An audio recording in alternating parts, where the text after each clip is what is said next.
One day, you're the ruler of the city. The next, you're locked in a tower with your children and grandchildren. And the door is nailed shut. Was Count Ugolino della Gherardesca truly the Cannibal Count? Or just a victim of poetic license?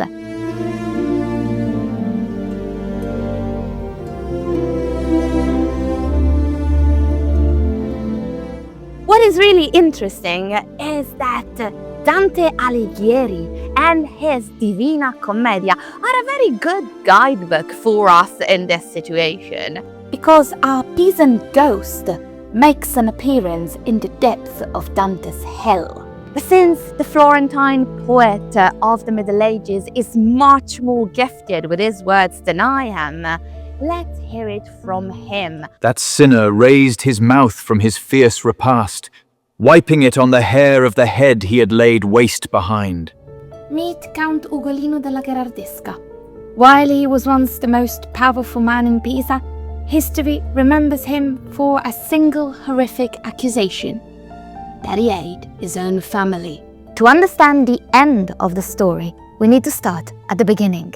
In the 13th century Italy, the population was divided between Guelphs, those standing with the Pope, and Ghibellines, those swearing their loyalty to the Emperor. The della Gherardesca had always been fiercely Ghibelline, owing their fortunes to the imperial family of the Hohenstaufen. But in an era in which political allegiance were important and usually fixed at birth depending on the family, Count Ugolino skillfully managed to skirt by the two factions, possibly at the same time. He thought himself cunning, but this political hopping would actually lead him to his ruin. In 1271, Ugolino started courting the Guelph faction, ensuring an alliance through the marriage of his sister to a prominent Guelph leader. This was ostensibly done to foster unity inside the city against the enemies outside the walls. The Ghibellines weren't convinced. 3 years later, when armed riots and street warfare plagued the city, Ugolino and his Guelph brother-in-law were accused of plotting an insurrection against Pisa's government to usurp the power for themselves. Both were imprisoned and then exiled. Left without the support of his brother-in-law, who had died shortly after their exile, Ugolino sought out new Guelph backers. He allied himself with the rival cities of Florence and Lucca, and even enlisted the help of Charles I of Anjou. This move reveals exactly how far Ugolino would go for power.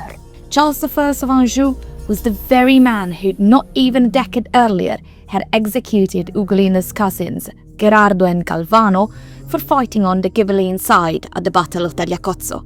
Now he was asking the same man for political backing. Together, they attacked Pisa, forcing the city to surrender to humiliating terms: the return of Ugolino, a full pardon for the Guelphs, and the restoration of everything the della Gherardesca had lost. For a few years after his forced reinstatement, Ugolino laid low, operating quietly in the shadows of Pisan politics. But then, 5 years before his death in 1284, Pisa, the maritime republic of Pisa, had actually underwent its greatest naval defeat in its history, so-called Battle of Meloria. Genoa handed Pisa's pride back to the city itself and took the chains with it that we see now at the Campo Santo. Despite his sketchy political past, Ugolino had been given his own squadron of galleys during the battle. Seeing that the main fleet was being destroyed and the battle was lost, he ordered his ships to retreat. Contemporary chronicles make nothing of this decision, but later histories would claim he had deliberately hoisted the white flag in an act of premeditated treason to cripple his own city. Given the lack of eligible men in the city, they had all unfortunately been taken prisoner by the Genoese, including the current podestà. Ugolino then became the lord of the city exactly in the year of the Meloria and proceeded to shatter Pisa's dignity even more by giving away some lands and reducing the border of the city. Not only that, but when Genoa eventually offered peace terms that included the ransom of the Pisan prisoners, Ugolino deliberately stalled the negotiations. He knew paying the ransom meant freeing his Ghibelline political adversaries, the very men who would strip him of his newfound power. So he left them to rot. To say that the populations and the other nobles were unhappy is the understatement of the century. Revolt was brewing. All that anger needed a spark, and ironically enough, it was Ugolino himself who lit his own fire. Just as he had once crossed over to the Guelph faction, now he returned to the Ghibellines. He allied with Archbishop Ruggieri degli Ubaldini to exile his own grandson, Nino Visconti. This time, though, his political hopping caught up with him. Pisa revolted. The head of the revolt became Archbishop Ruggiero degli Ubaldini, the one whose skull we can see Ugolino's munching on in Dante's Hell. That sinner raised his mouth from his fierce repast, wiping it on the hair of the head he had laid waste behind. In 1288, Ugolino was arrested and imprisoned in the tower that you see behind me with 4 of his descendants.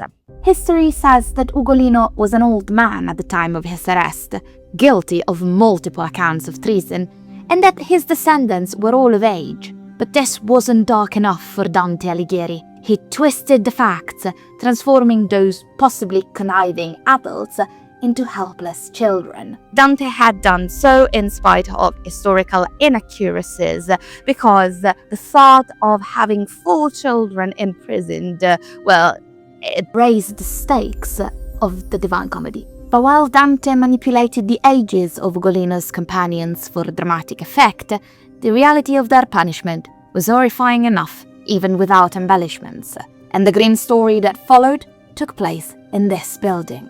These days, the tower is known by the self-explanatory name of Clock Tower, the Torre dell'Orologio, because of the clock you see smack in the middle of it. But in Ugolino's time, it was the Torre dei Guarandi, which housed the prisons for the nearby Justice Palace.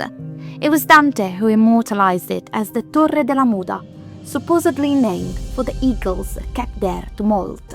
Nowadays, it's also known as Torre della Fame, because when Ugolino and his descendants were put in there in prison, they were given basically a little bit water and no food.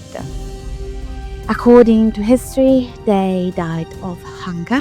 Dante, however, takes this historical tragedy and twists the knife. In his poem, the starving children beg their father to eat them. Dante leaves the ending ambiguous. Already blind, I groped over each one, and for 2 days I called them after they were dead.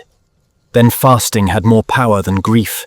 It was assumed this meant starvation had killed Ugolino before his heartbreak did. But one of the first commenters of the Divine Comedy, Jacopo della Lana, put a different twist on this sentence. He argued it was the opposite. Ugolino had become the Cannibal Count. Is it true? Well, we still don't know, actually.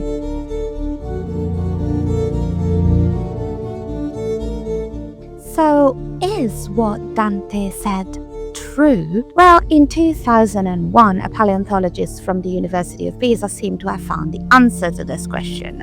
In the family tomb of the Gherardesca, he found 5 skeletons, 1 of a man in his 80s, 2 of 2 men in their 50s, and 2 of 2 men in their 30s, which seemed perfectly matched to be Ugolino and his descendants. Science had already disproved Dante once. But what about the darkest part of his poem? What about the Cannibal Count? Tests were run on the skeletons. The results?